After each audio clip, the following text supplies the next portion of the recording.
ये समाजवादी है और इनकलाब भूल के रहेगा इस बार समाज। यहाँ तो हमेशा से मछली शहर से कभी यहाँ पे कमल खिला ही नहीं है और न खिलेगा, कभी नहीं खिलेगा।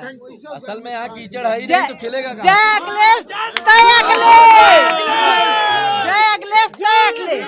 और हम हाँ बताइए, आप ये बताइए, आप क्या टिकट देखिए, पहले पर्चा लीजिए। आप अपना नाम बताइए। हाँ, राजेंद्र प्रसाद यादव, भिदुना मछली साहब, प्रदेश सचिव समाजवादी पिछड़ा वर्ग प्रकोष्ठ जी। आप ये बताइए कि आप यहाँ से टिकट एक दिन पहले चेंज कर दिया गया। ऐसी कोई बात नहीं है, ये सब हमारे राष्ट्रीय अध्यक्ष जी जिसको चाहे उसको दिए, ऐसी बात कोई नहीं है। उनके नज़र में जो अच्छा लगा, अच्छा प्रत्याशी जो जिसकी कार्यप्रणाली अच्छी है उसको टिकट दिए, ऐसी बात नहीं। गड्ढा मुक्त, उन्होंने समझने में फर्क हो गया था। गड्ढा मुक्त नहीं कहा था, गड्ढा युक्त कहा था। हर जगह गड्ढे हैं। अजगरा ये आपके मछली शहर में आप रोडें बता रहे हैं, आप चलिए हमारे साथ, आपको दिखाएं, सारी रोडें अच्छी बनी हैं। और समाजवादी पार्टी की सरकार इसलिए आने जा रही है, केवल एक तरफा कोरोना काल में, रुको यार बोलने दो, बीच में बोलते हो। कोरोना काल में अखिलेश यादव की 100 डायल की गाड़ी और एम्बुलेंस की सेवा काम आई थी। बाबा जी ने कोई सेवाएं नहीं दी थी, केवल नाम। डायल का नाम बदल चुका है, 112 हो गया। तो खाली नाम ही ना बदलेंगे, लेकिन दिया हम हुआ 100 ही कहेंगे, उसको हम 100 ही कहेंगे ना, हम उसे 100 ही कहेंगे। और दूसरी बात, लेकिन हम एक समाजवादी उसे 100 ही कहेंगे। अब मेरी बात सुनिए, एक मिनट रुकिए। और मैं बता रहा हूँ, इनका काम है दिमाग को उलझाना। ना हिंदू की बात करेंगे ना मुसलमान की बात करेंगे, ठीक है ना।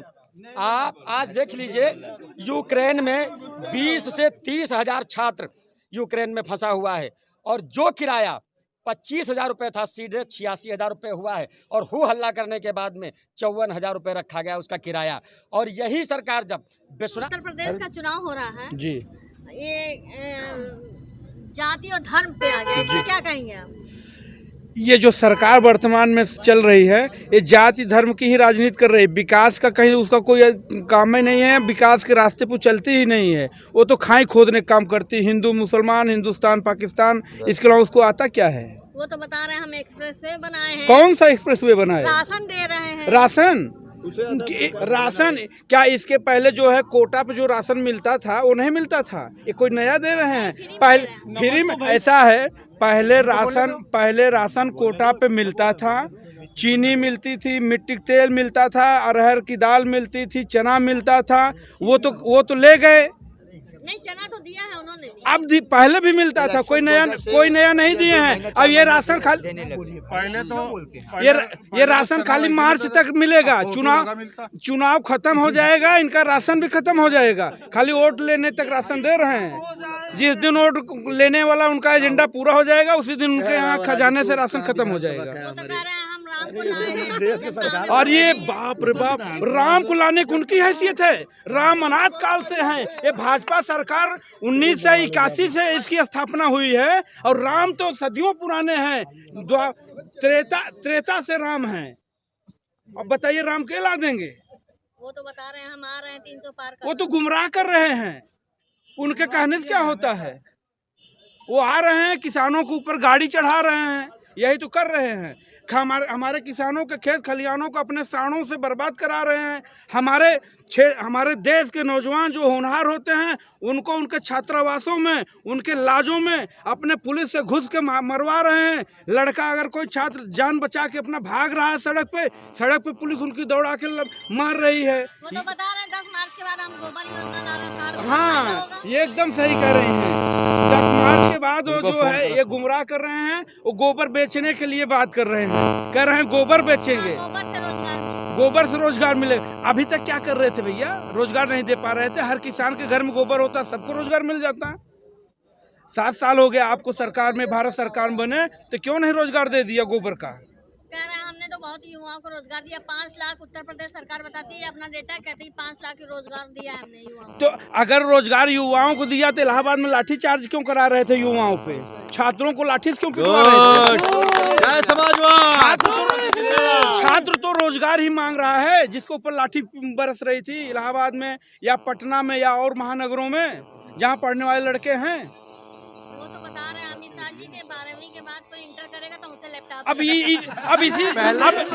अब इसी से जान लीजिए, इसी से आप जान लीजिए कि वो तड़ी पार कभी विद्यालय गया ही नहीं है। जो दुर्भाग्य है हमारे देश का कि गृह मंत्री बनाया गया है जो वो 12वीं और इंटर में अंतर ही नहीं जानता है।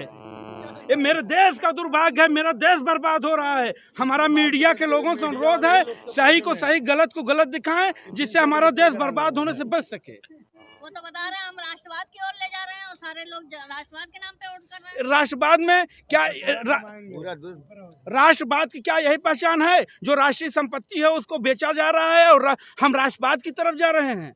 आपके देश की जितनी सरकारी संपत्तियां थी, चाहे रेलवे हो, चाहे जहाज का जो एयरपोर्ट हो, या और जितने बिजली विभाग हो, चाहे जितनी सरकारी संपत्तियां हैं, सबको बेचने का काम कर रहे हैं। लाल किला तक को जो बेच दिया वो राष्ट्रवाद की बात करता है। वो तो कह रहे हैं योगी जी कि आप पहले सफाई में बिजली आती थी, अब पूरे उत्तर प्रदेश में दे रहे हैं। अरे वो भ्रष्ट मुख्यमंत्री जो हमारा ढोंगी है, रावण के रूप में आज 5 साल से इस देश पे हमारे प्रदेश पे राज कर रहा है, उसको जो है इतना पता होना चाहिए 5 साल में एक बिजली परियोजना कहीं लगाया हो बता दे, वो कैसे बिजली देगा?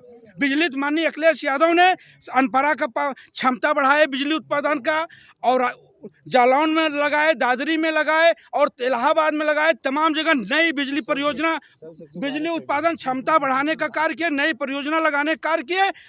और दीपावली 2016 से बिजली हमारे प्रदेश में 24 घंटा माननीय अखिलेश यादव जी ने देने का काम किया था। अमित शाह को खुद लैपटॉप चलाने नहीं आता है।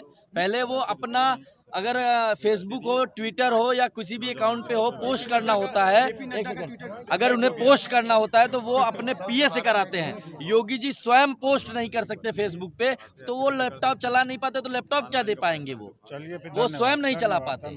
ठीक है, धन्यवाद। जय समाजवाद। मीडिया के लोगों से मेरा अनुरोध है कि अभी 7 मार्च तक आप लोग बढ़िया सही को सही दिखा दीजिए, और जो खेत खलियानों में इनके सांड हमारे किसानों का सत्यानाश कर रहे हैं, इसको दिखा दीजिए। ये प्रदेश नहीं देश से गायब हो जाएंगे। धन्यवाद।